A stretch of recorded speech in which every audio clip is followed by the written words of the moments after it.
if you ask a normal person how we are governed, he might be able to tell you that we sit with a democracy.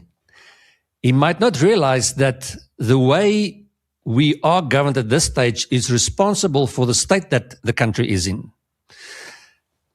And that the economic growth that we all want, and the prosperity and the peace and the stability and all those things that we all long for, those things are connected to the way that we are governed.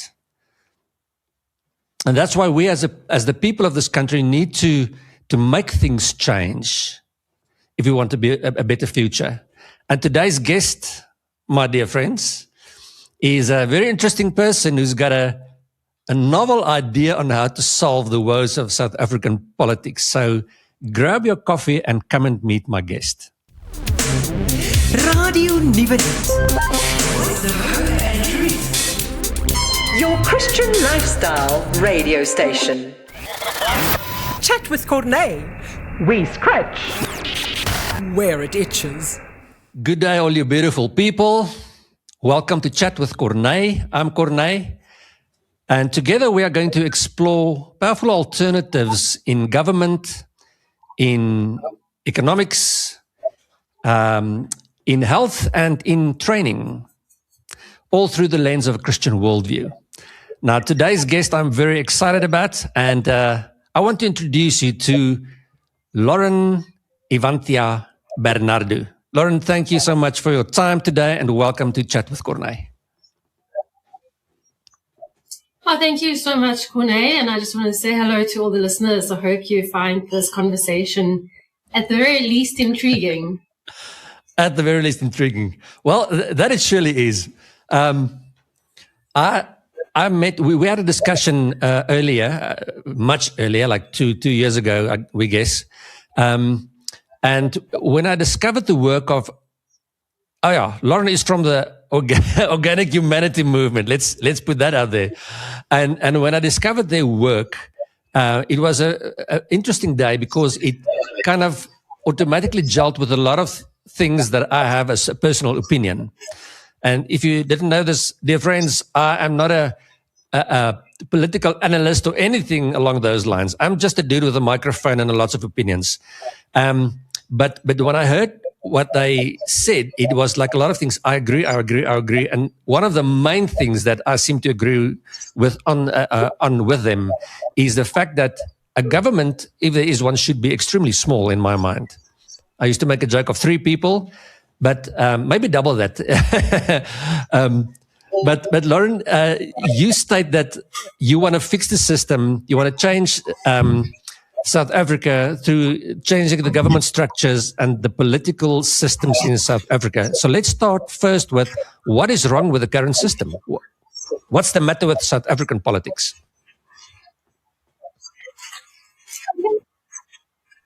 Wow, so much. So we're just like born, and then you're born into the system. You could be born into a terrible dictatorship, or you could be born in a very prosperous country. Over here in South Africa, we're born into a country and we live in a country in a system that we did not choose, in a system designed, maybe not to ensure the freedom of individuals. I honestly think the system itself undermines the intellect of the individuals of South Africans. Yeah. And so what is wrong with the system? Where to begin? I mean, the lack of accountability and transparency. I worked in politics before I started OHM. I started OHM all by myself in 2018. I quit my job in 2017, started it in 2018. And it was really, really out of an absolute need to address the problems that exist in South Africa at the root. So often what frustrated me when I was in politics and when I worked for the local government as well, what frustrated me was like government applied plasters to gunshot wounds at the end of the day. There wasn't any real problem solving, and no one around me in government or politics seemed to care about tackling the real causes of the problems that existed. And that was very frustrating for me. I want to see meaningful change. I want to see lives improve. I want to see the country's economy get stronger. I want to see more people prosper. And I don't think politicians care about people prospering. They care about getting their salaries. So even if they start off with good intentions, 4 or 5 years down the line, all they care about is keeping their seat or keeping their position. And that completely undermines what a democracy is supposed to be, and it undermines what people need from governments. Yeah. Well, can you blame them? This week I saw the figures of what people in Parliament get as a salary. It's a nice number, tell you what. So if you can wiggle your way in there somehow, I can see that your main concern would be keeping your seat there instead of, doing what's necessary necessarily. So, okay. Now, cut out the bag for the people that do not know yet. This is part of the problem. Okay, sorry. Yeah? Sorry, there's a bit of a lag with the signal. One of the problems is, so I feel like in our local councils, and even in Parliament, we have unemployables taking up those seats. So if those people had to enter the private sector, they would earn a fraction of what they're getting.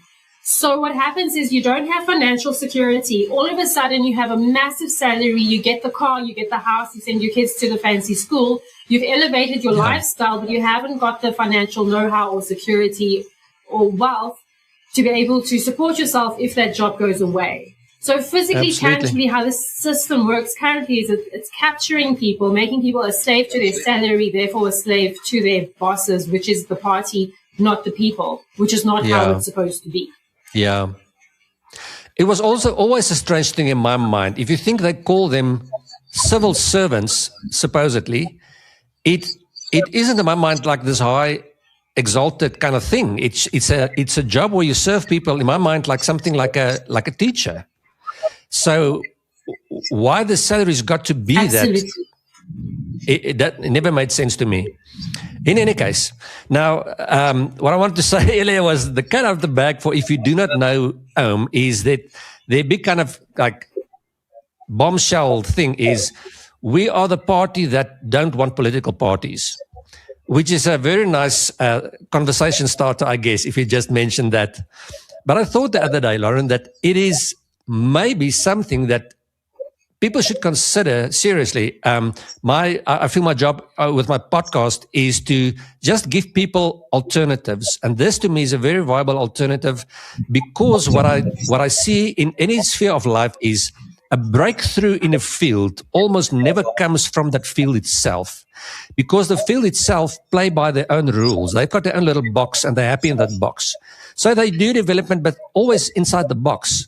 So if you get something completely left field that's in something else or rooted in something else, sometimes the breakthrough for this area comes from outside. And I feel in a way that might be something that you guys have on your side in a weird way. You need to convince people about it, but because it is so completely different than most things that you find in South African politics, that might be the saving grace of this whole thing. Because what I do realize is we do not need a little change and touch up here and, patch it up here. We need a drastic different system.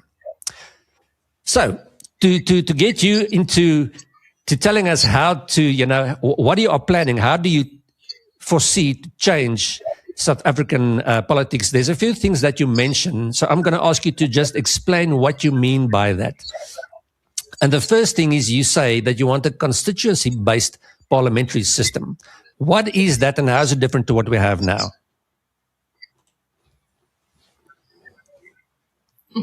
Quite a bit different. So firstly, I love your observation on how innovation comes from outside of an industry. I think that's very, very accurate. And, if you think system change is crazy, I think staying in the current system is even crazier. I think that's something people really have to understand these days, because look at the country, look at the world. So when it comes to the actual changes in Parliament itself, we have a proportional representation system in Parliament. So if the ANC gets a certain amount of votes, they get a certain amount of seats. If the DA gets a certain amount of votes, they get a certain amount of seats, and so on. What we're proposing is that every seat in Parliament, there are 400 seats, physical chairs. We are proposing that each seat represents a geographical area. The size of that geographical area will be more or less the size of an average sub-council. So if you don't know what a sub-council is, it's a local government structure of a number of wards. So if you can think of your general larger neighborhood it's about that size. Can you imagine sending one person from that area that lives in that area to Parliament to represent your community? So when decisions are being made, when laws are being passed, that person's role is to be the voice of the people in that area. So you as an individual, as a voter, as a citizen, you are getting direct representation in National Assembly, which is not happening right now. Only party ideology is being pushed forward. Only power games are being played, nothing else. That is an interesting thing, because if you watch, I remember the first time I saw Parliament live on television, it wasn't something that I was looking for. I thought, without lying to you, I thought it was a farce. I thought it was like a show. And I was waiting for the punchlines or this was this week's, spoof of government. It wasn't. And then I discovered that's basically what happens there. It is, if it wasn't so sad, it would be funny to watch the thing. Because it's almost like games and against each other. And it's so true what you say. There's no representation of what people like there. And of course, we sit with this thing, which is one of the things we'll probably get to later, but that if somebody's in there, you can't get them out. Whether they do a good job, a bad job, or no job at all, you as a citizen cannot just get that guy out of there. He's in the seat with his salary and all. Okay, you want no provincial government. Explain that to us. That is very true. So I feel like we only have 50% of democracy. In fact, that's how it is across the entire world. Because we can vote someone in. Once they're in, they're stuck there. You can't vote them out. We're actually proposing a mechanism where you can vote someone out, almost like a referendum for that person's position. So say you have that geographical member of parliament, like I said earlier, how would it work? Yeah.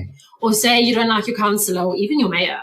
If you can get enough citizens to sign like a petition, take that to the IEC, the IEC will then call for a by-election for that position, for that public office.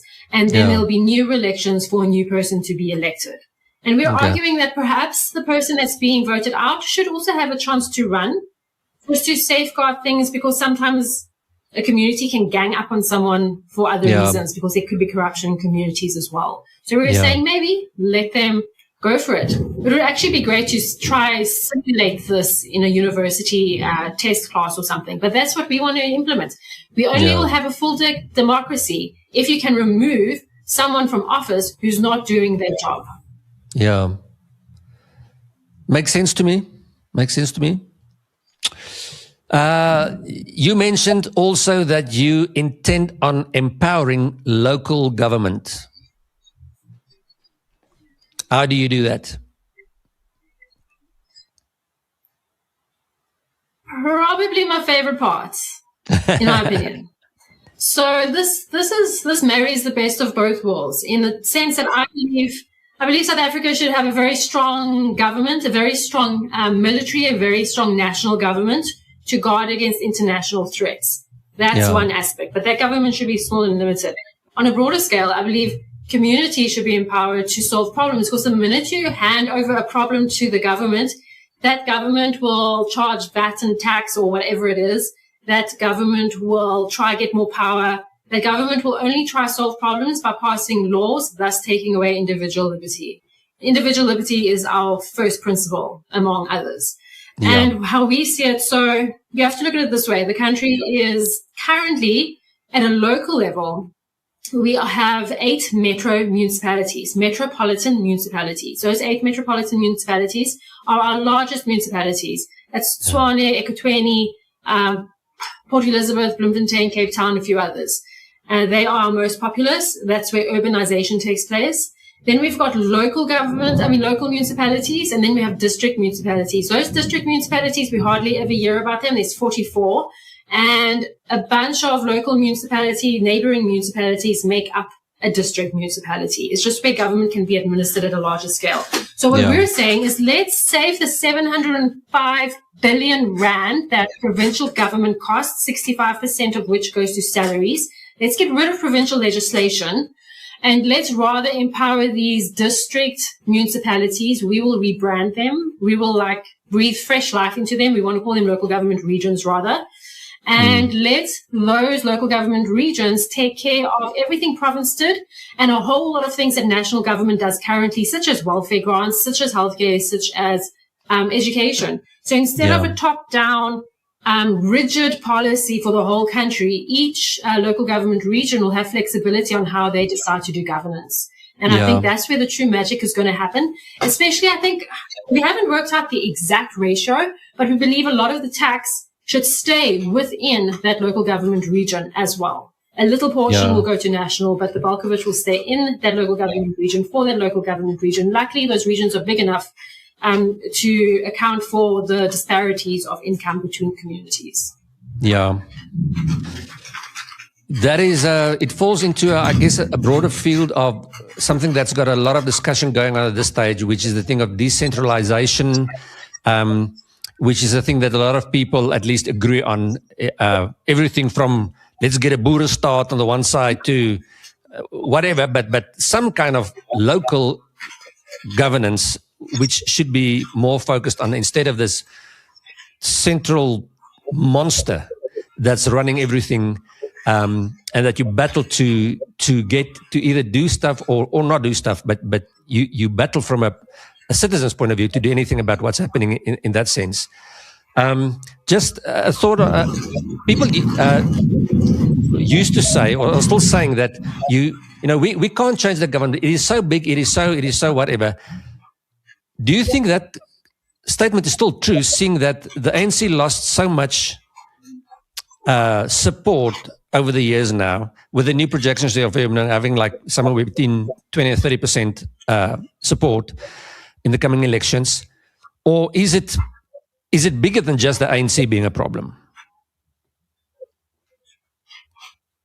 Yeah, I don't think the ANC is the only problem. I think one of the biggest problems, it's structural. The way politics works is the main problem. But our civic abandonment of responsibilities is probably the biggest problem. A lot of people will hear the own plan, they'll think, great, never going to happen. Or great, I'm too idealistic. I say, no. You make things happen. You don't just sit around being a victim. You get up and you do something. And what OHM is doing is providing a framework in which citizens from all over the country can get involved. The beautiful part is that the majority of voters are actually not voting. They're either not registered to vote, or they are registered but choosing to stay at home. So we have a massive pool of people very disillusioned with the current political system. And if they can just grasp OHM's magic, beauty in vision, and get involved, we can move to a point where we can actually mobilize towards change. But we need people to stop saying, you need more numbers. Be the number. Join. Be the number. Because that's how we get things done. I don't like being a bystander in my life. I don't like having power exerted or authority exerted over me. I want to be in charge of my own life. Don't you as well? So let's get together and let's fix this country from the ground up. It can be done. It just takes action, willingness and action from ordinary citizens. No one else is coming to save you. It's you and me. Sleeves up. Lekker koffie word op die heel beste natuurlike metodes verbou in die hoof koffieproduserende lande in Afrika. Jy kan sommer die kwaliteit proe. Spesialis koffie van ander gebiede is ook beskikbaar. Jy kan jou bestelling plaas by juweliet.co.za. Dis beskikbaar in verskillende sterktes, as bone of gemaal en in 3 verskillende groottes verpakking. Onthou, as dit nie sê lekker koffie nie, dan is dit nie lekker koffie nie. I started this channel with a kind of a new fire in me about this time last year, because of this realization that people always say the government needs to change. And yes, but that's the second step. The first thing that needs to happen is people need to wake up and do something and demand change. I think it was Desmond that said that he had this thing that I quote the whole time.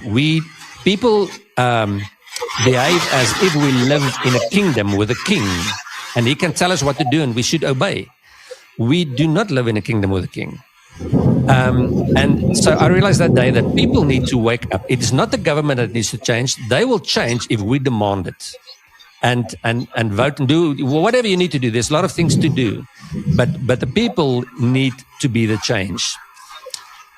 Okay, the next point that I want to mention that you need to explain to me is you say that national sovereignty is important in a global world. Why is that, seeing that it seems that everybody is on the thing of we are global citizens and, everybody should work together and that kind of thing? What do you mean by sovereignty is important? Well, we don't have a lot of control over the direction in which we are going as a country. Because our government is spineless and lack creativity and imagination, they pretty much just blindly follow policy suggestions from organizations like the United Nations.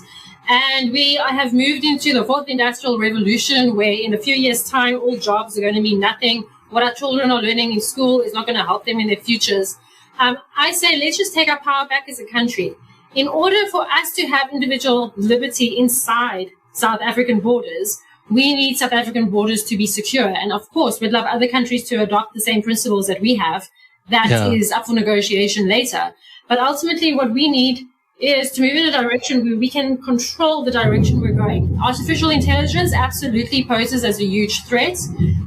The struggle for rare earth minerals and other resources between the powerful nations that have gotten powerful from us, that also poses as a huge threat. So we need some security for ourselves so our citizens can be safe and free. It's that simple. So that's why we believe so much that national government does actually need to be strong. Yeah. I remember now, that was one of the other things that when I got to know you guys was the thing of personal freedom. If I have to put one principle as the main thing in my whole thinking, is the thing of personal freedom. I believe in that from so many angles. And also what I found is that there's a lot of silence from the Christian world, just around anything kind of political, and especially with the thing of freedom. And it feels to me, and a lot of people have told me this, that if you are a Christian, then you should be more socialist. And I do not agree with it 1 centimeter. So in any case, that's part of why I got to know you guys and loved your work. It was the personal freedom thing, which I have a big bee on my bonnet. I think it's crucial for all the other things that people want. They just do not make the connection. But if you do not have personal freedom, the other things will not fly. That's why with all the socialist push that we have right now, it's not going anywhere better. And if you realize that, you just need to get over all the, I don't even want to know, all the stories. And I think if we can shut up the news mainly for like 3 years, I think we'll be in a better spot. Okay, so that's the sovereignty thing. Then 2 more points that I want to talk to you about. The one is you say you want to address the corruptible tender process. It is huge, but tell us your story about how you want to do that and why is it important? It's so important because money is being squandered all the time. So, I don't know, government SOEs or officers will buy 50 Rand for one toilet paper. They'll spend 50 Rand on one toilet paper. They'll spend, I don't remember the details, but it was like 2,000 Rand for a broom. Like ridiculous things like that. The government is being overcharged by companies taking advantage of the system, and government is also, because of corruption inside, willing to pay such exorbitant fees. So we are suggesting right now in our constitution, we have various Chapter 9 institutions that are supposed to safeguard democracy. They don't work effectively. Why? Because the president chooses the commissioners. That needs to be done away with. But we are proposing introducing another Chapter 9 institution that will oversee the tender process and make it much more transparent. The public needs to have access to the database to figure out who's doing what work in what area, and then also put checks and balances in place. If a company is found to overcharge above a certain percentage, they'll be struck from the list. They'll never be able to do a deal with the government again, that kind of thing. Yeah. So it can be done. There's just no political will to do it. That structure can be put in place today. But do you think the government is going to pass anything that's going to not favor them? Absolutely not. Yeah. So it's a quick and easy fix, actually. There's just no political will. Yeah. That's the sad thing I think about South Africa is that I talk a lot to the people like the Free Market Foundation, the Institute for Race Relations, and everybody seems to agree on the fixes aren't out there. It's almost, I want to cry when I think about it. It's almost logical answers to all the questions, and easy to implement stuff, and it will turn the country around in a very short space of time, by the sound of it. But it's the thing of the political will, and I realized that also last year when I read the book on the National Democratic Revolution, and for the first time it ticked in my mind why the system is going the way it's going, and the problem of we need a completely different system. It cannot be this one. We can't replace a leader or this or that. We need a completely different system because of that thing. I think one more, Laurent. The ballot paper itself, you say, the how we vote. So, what is the idea of how we should vote? Well, it's quite exciting because right now a party can win a seat with a very small percentage of support. So we want to actually change the voting system to an alternative voting system. It's actually called the alternative voting system. And instead of having what we have now, we're going to have a system where it's ranked voting. You won't just put an X next to your least worst candidate. You will rank your candidates as say there's 50 candidates.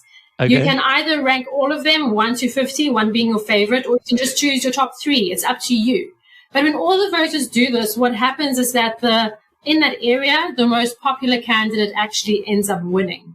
It is a system that has been used in Australia and a few other parts of the world. And it's considered a system that kind of shoves out the weakest candidates, where in the current voting system, the weakest candidate can actually end up being your representative. So it changes that completely. I think it's absolutely imperative to change that as we enter a new system where we are electing independents. So we make sure the right person gets the seat. Okay. I want to ask you about how people can get involved with you and things like that. But before we get there, I think one of the main concerns for people is where on earth do you see a system like you are proposing that's working? I don't think any system's working in the world, actually. I think we have a very complicated modern history. And I think almost all governments were designed to keep the power structures the way they are, primarily because of money and wealth. So I don't think it is working anyway. I don't know of any system like what we're proposing anyway.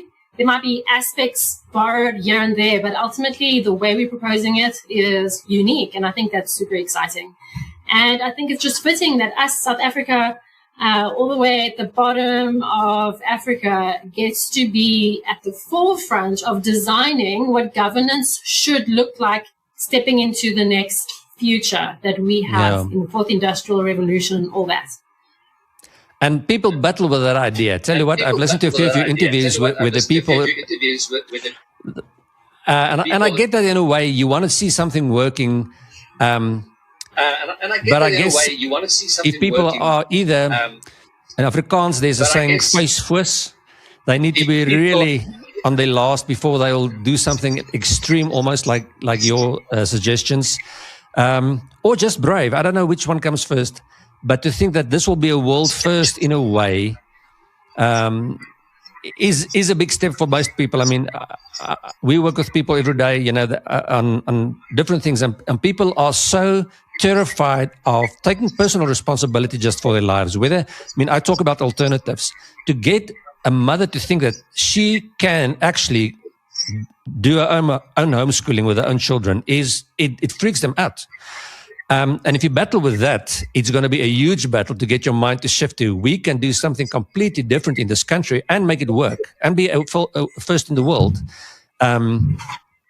So, you know what? I think at the very least, because I listened to one of your interviews about 2 weeks ago, and I thought at the end of the thing, let's say everybody's correct. And it's difficult to see it work. And there's a lot of things that you can have probably arguments against from a political point of view, but all things being equal, at least in your system, there's things like we can get somebody out, and that on its own will be so amazing, because part of the problem for now is just nobody's performing anywhere, almost, the way that people expect them to, but you can't do anything about it unless there's a whole system change. So worst case scenario, one little thing like that will not be so little, even if it's something closer to than what people are used to. What do people do, Laurent? How do they get involved with your stuff or find out more, or how do they get involved with your party? Let's put it like that. You can find us on our website. Before I get into the details of how to contact us and get involved and become a member and join and get to work, I just want to say that as an organization, we have 4 phases. The first is recruitment. We need numbers. Once there's enough numbers, organization, where we start putting structures here, there, and everywhere, and have an actual functioning organization. After organization, when enough numbers collide with good organization, we enter the stage of mobilization. Only in stage number 3 can you actually start to take meaningful action. So before you get to stage 3, it's the ugly, hard, sweaty work of politics, getting people on board. Once you get to the mobilization phase, there's no limit to what we will be able to do. And I think that's the most exciting part. I'm so excited to get to that point, but we need to do the other work first. So we have a footprint all over the country. We have had at least 1 vote in every municipality in the 2024 elections, except for 4 municipalities, which I think says a lot about our message spreading to all kinds of people all over the country, whether you live in a CBD, metro, or whether you live in a farm far away, it doesn't matter. The message is resonating, and I think that's a very powerful thing. So you will find members everywhere, maybe just 1, maybe just 2, or at least voters, or maybe you'll be the only member in your area, but either way, we need you to get to work. So if you become a member, you can sign up to our newsletter first, just to keep up to date with what we're doing. You can follow us, Organic Humanity Movement, on Facebook, on Instagram, on X, on Substack. Our Substack is new, so bear with us, have patience. There's some content on there. And then, of course, YouTube as well. I do videos on my own YouTube channel or in Evanthia. What else is there? So those are the main ways you can contact us. If you go to our website, ohm.org.za, you can sign up as a member. And if you sign up as a member, well, we'll put you to work. What does that work look like? Well, it looks like typical recruitment, advertising, campaigning, activism kind of work. There's many things that you can do. You can help us during elections. You can help us bring awareness to the movement. And you must just let us know how you intend on helping, what you feel most comfortable doing. It's all in the membership form. You can tick which box suits your skills or your area of expertise, or where you feel the most comfortable assisting. And we need everyone to get on board as soon as possible. We can change this country tomorrow. We just need to wake up to our civic duty to do so and stop waiting for some other person to come and save us, because it's not happening. If that other person does come and save us, they'll be exerting authority over us, making our lives a misery. We need freedom, because freedom allows us to live life to the fullest potential, to use our gifts, to use our abilities. So many people are stuck in survival mode because of how this government is. What a wasted life. We have a very short time on this planet. We have to make the best of it, and we have to remove the barriers that are stopping people from doing so. Yeah, we have the human resources, we have the natural resources, we have a amazing country. I think a lot of people know that on some level. So there you have it, dear friends. Like a lot of things nowadays that I end with is you can do different things, but you need to go do something. You cannot just sit and complain about the thing and not do anything.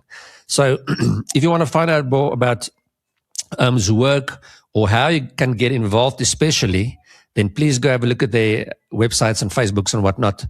And make a plan and get involved. I know that some of the guys in our area that are members of OHM, they are active. You see them all over the show, and they call and send messages and comment and do their thing. So we need people to do stuff. The government will not change. We need to force change in a way. So, Laurent, thank you so much for your time. Thank you for your hard work. And I hope we can have a chat again, maybe about some other issues. But good luck, and I hope that you get to see the fruit of your labor.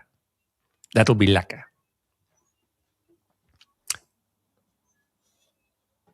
Thank you so much, Corné. It's really been great, and I'm more than happy to chat about anything in the near future. Thanks. Soos met 'n goeie film, is musiek die mees belangrike faktor wat die atmosfeer van jou troudag sal bepaal. Dit maak of breek. Van die oomblik wat jou gaste opdaag totdat die dansvloer sluit, sal Music for Weddings sorg dat jou persoonlike liefdesverhaal die perfekte lewende of opgeneemde klankbaan het. Vind meer uit by musicforweddings.co.za. Hulle het pakkette beskikbaar vir elke smaak en begroting. Bespreek SA se heel beste troumusiekverskaffer.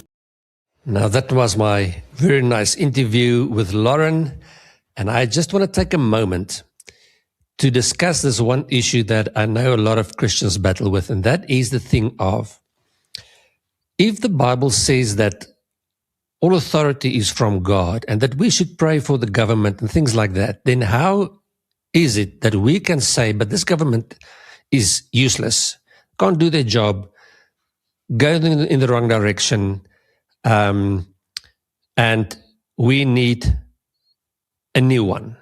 How can we do that? And I want to draw a parallel for you, which is well known, and you know the scriptures about it, so I'm not going to read a bunch of Bible to you. I just want to draw the parallel between two things, and that is between a marriage and we and the government. Not the same thing, but there's some important, I think, points that are similar enough to hopefully help you with the picture in your mind. In a marriage, it is from God, I think you would agree. It was God's good idea, this. And he set it up in a way that there is a leader, which is the husband, and the way he's supposed to lead is like Jesus, which means basically service.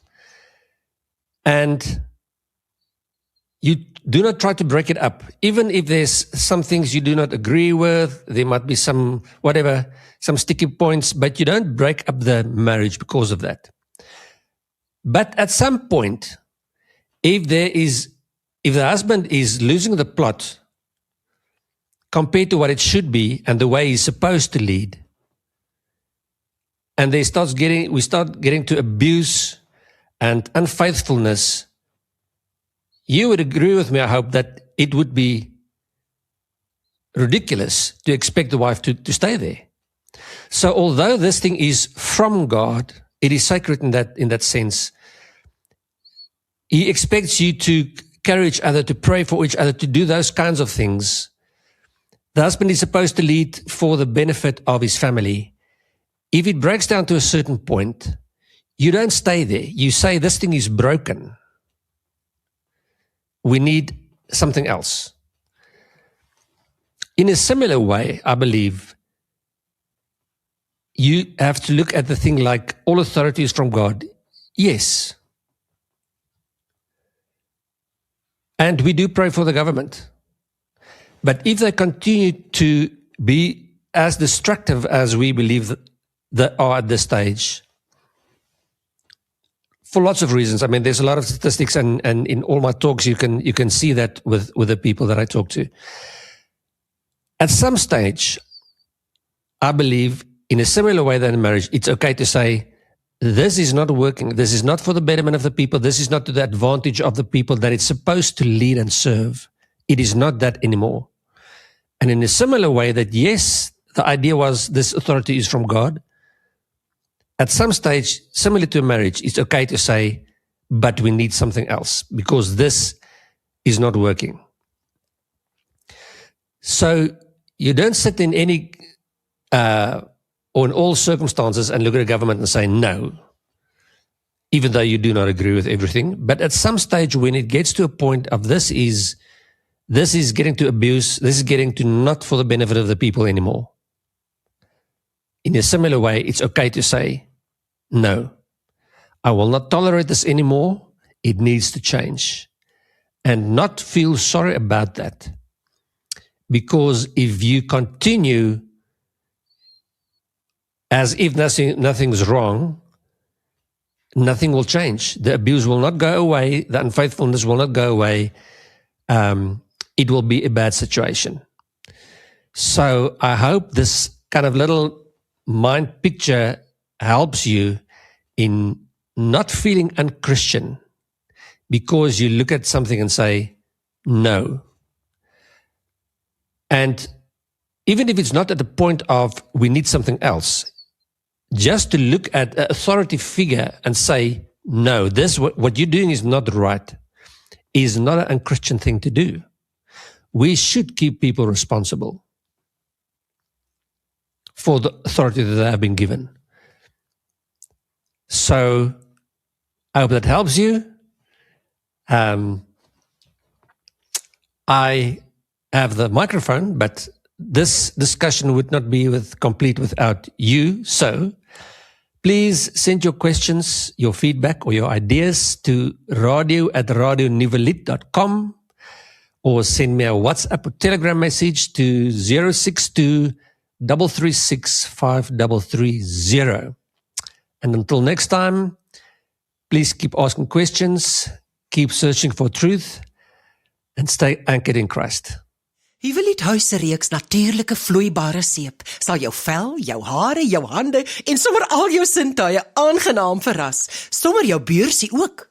Die lyfreeks word uit luukse, bevochtigende olyf- en klapperolie verseep met slegs natuurlike ekstra bestanddele. Die wasgoedseep is hard op vlekke, sag op die natuur. Bederf jouself. Besigtig die volledige reeks en bestel by huwelied.co.za. Goed vir jou vel, goed vir die natuur. Radio Nuwelit. Your Christian lifestyle radio station.